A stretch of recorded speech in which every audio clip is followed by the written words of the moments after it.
Let's suppose that we have a curve gamma of t equal to x of t, y of t, and c of t.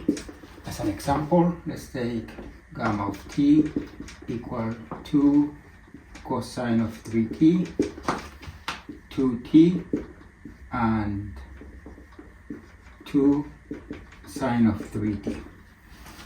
Then this represents a curve in the space, and for every point gamma of t, if we fix a t, then this is the point, and when we compute the derivative of each entry, we get the velocity vector gamma prime of t, which is x prime of t, y prime of t, and c prime of t. In this case, we get that gamma prime of t, which is the velocity, is negative 6 sine of 3t, 2 and 6 cosine of 3t. In general, if we plot this vector starting at gamma of t, we get a vector that is tangent to the curve. Then the velocity is tangent to the curve. The norm of gamma prime of t is called the speed, and it's just the square root of x prime of t squared plus y prime of t squared plus c prime of t squared. This is the speed. In this case, the speed would be gamma prime of t. The norm is the square root of 36 sine squared of 3t plus 4 plus 36 cosine squared of 3t. And here, if I combine this term with this term, I can factor at 36, and sine squared of 3t plus cosine squared of 3t is just 1. Then we get that this is just 36 plus 4. This is a square root of 40, which is 2 times a square root of 10.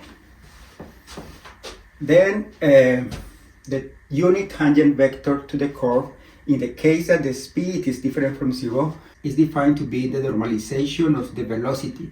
Then t of t in this case is just x prime over this square root, y prime over this square root, and c prime over this square root. In this case, t of t is the velocity normalized. That means negative 3 sine of 3t over the square root of 10. Negative 6 over 2 square root of 10 is just negative 3 over the square root of 10. Here is 1 over the square root of 10, and 3 cosine of 3t over the square root of 10. Okay, this is called the unit tangent vector, and is defined as long as the norm of the velocity is different from 0. We can check that if we compute the derivative of this vector, the derivative of t of t, then we get a vector that is perpendicular to the curve, and it has the property that the vector t and the vector t prime of t, they are vectors in the plane that best fit the curve. And then if we normalize that vector, we get the normal vector to the curve. Then we define n of t to be just t prime of t, which we know that is perpendicular to the vector, and over the norm of t prime of t. Notice that this makes sense when t prime of t is different from 0. Then this is the normal vector to the curve. Then it's a vector that is perpendicular to the curve, and together with the vector t, they form the plane that best fits the curve. The plane that best fits the curve is called the osculating plane.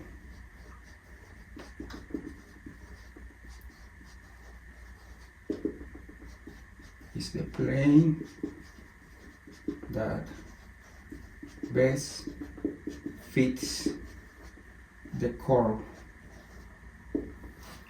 Then in this case, we compute t prime of t to get the normal vector. We get t prime of t would be -9 over the square root of 10 cosine of 3t, 0, -9 sine of 3t over a square root of 10.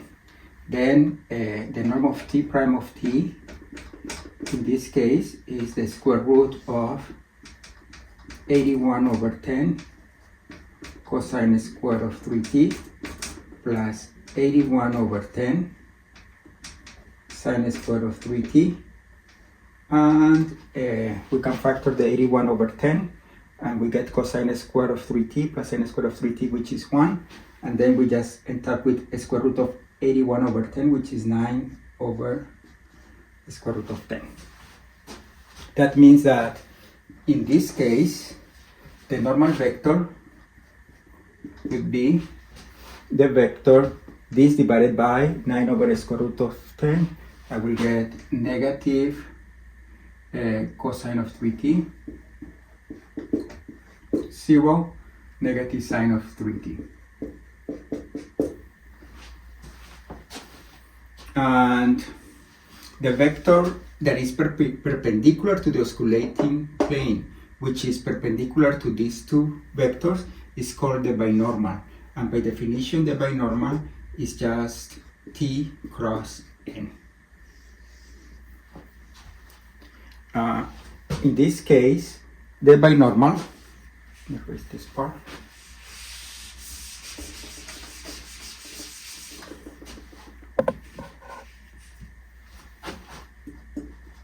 The binormal is just the cross product of the vector t, which is 1 over the square root of 10, negative 3, sine of 3t, 1, 3 cosine of 3t, cross product with negative cosine of 3t, 0, negative sine of 3t.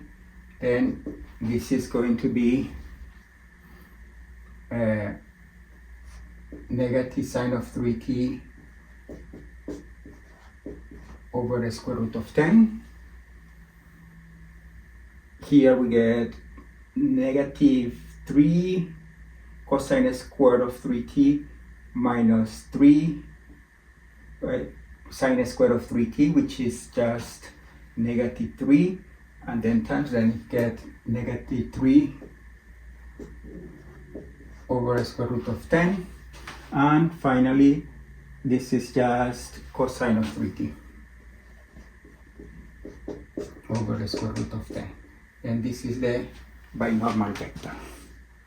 We can check that the binormal vector, that product with n, is 0, and we can check that the binormal vector, that product with t, is also 0. Okay, then we have the binormal vector and the curvature. The curvature of the curve, essentially, when this vector, the vector t prime, is different from 0, then the curvature of a curve represents geometrically the reciprocal of the radius of the circle that best fits the curve at that point, and is defined as, the curvature is defined as the norm of t prime of t over the speed. That's the curvature. Curvature, this is the curvature, and it represents the reciprocal of the radius of curvature. And radius of curvature means the radius of the circle that best fits the curve at that point. Then for this example, the curvature is just the norm of t prime, which we know is 9 over square root of 10, the norm of t prime, over the norm of gamma prime, over 2 square root of 10. And this is 9 over 2 square root of 10 square root of 10, which is 9 over 20. That's the curvature.